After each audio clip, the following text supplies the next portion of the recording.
Hi, I'm Sriram. I'm the VP for Finance at ANSR. I lead the finance and the procurement function here. Few things. First, of course, ANSR is known for setting up capability centers for global companies. And in my role, I've seen many people getting hired at different roles, whether it's technology, non-technology, at various capability centers. More importantly, what I've seen is something very interesting. There are two people with similar skill sets, applying for similar positions, similar companies, but both walk away with very different salary outcomes. And this is something that I've been always trying to understand, that what is it that differentiates one person who gets a higher salary than another person who is not able to make it to that level. Couple of things. Of course, the first thing starts with how you are able to negotiate your salary well. And what happens is, first of all, let's be very clear. Your salary negotiation is not an auction. You have to be very clear about what you are asking and why you are asking. When you look at these two different people who are trying to approach the companies with their salaries, one of the key things that differentiates them is not the position. It's not the title. Because if titles were the benchmark for the salaries, then all managers, all senior managers, all directors across the world would be at the same salaries. But that's not how it happens. What actually differentiates is what is the value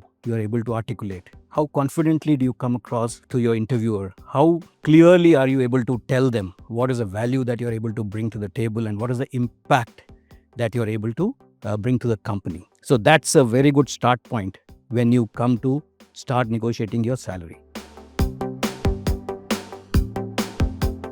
So one of the important things that we need to always remember is that your salary negotiations don't start when your offer letter is about to be issued. It has to start much earlier when you're ready to look out, or when you're preparing yourself for an interview. That's when it is important. So few of the quiet questions that go on in an interviewer's mind or the hiring person's mind is, does this person is the right person for this position, for the level that we are looking at? Do we genuinely like this candidate? Is the cost that is being asked is something that we can take to the leadership? Is this something that's going to get approved easily? And most importantly, I think there is always to be a correlation between the value that the person can bring to the table and the cost that is being asked. So let's be very clear here that it is not just what the candidate is asking that is important, but always remember that inside the organization, the person who is hiring or someone who is a part of the interview process has to justify the salary cost. And not only do they have to justify it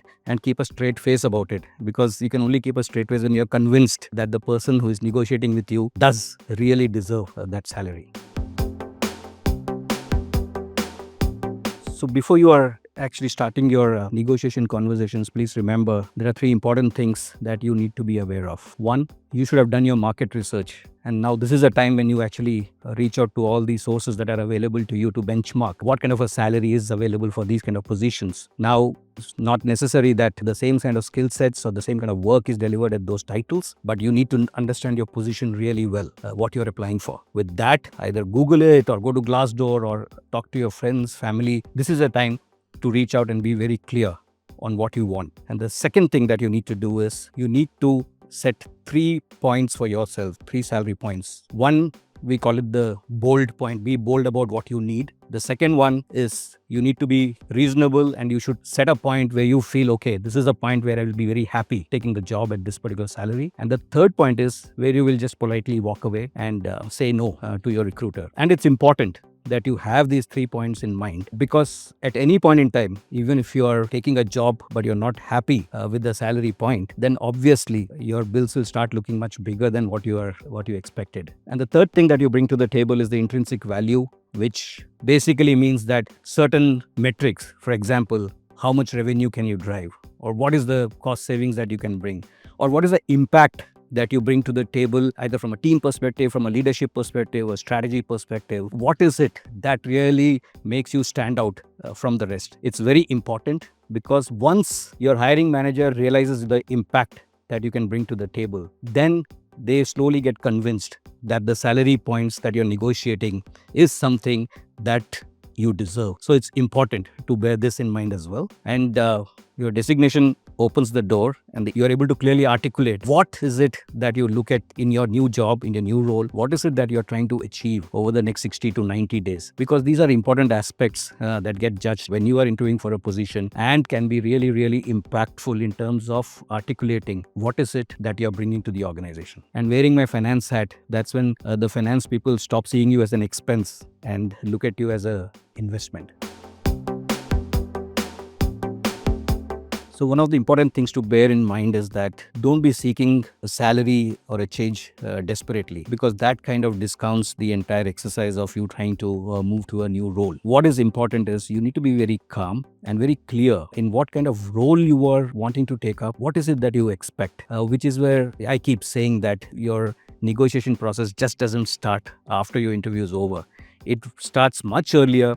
It starts from how you prep for the interview, how you actually show up at the interview, and how you actually show the value that you are bringing to the organization. So all these together is what kind of acts in a multidimensional way for you to take your salary negotiations forward with your potential organization that is trying to recruit you.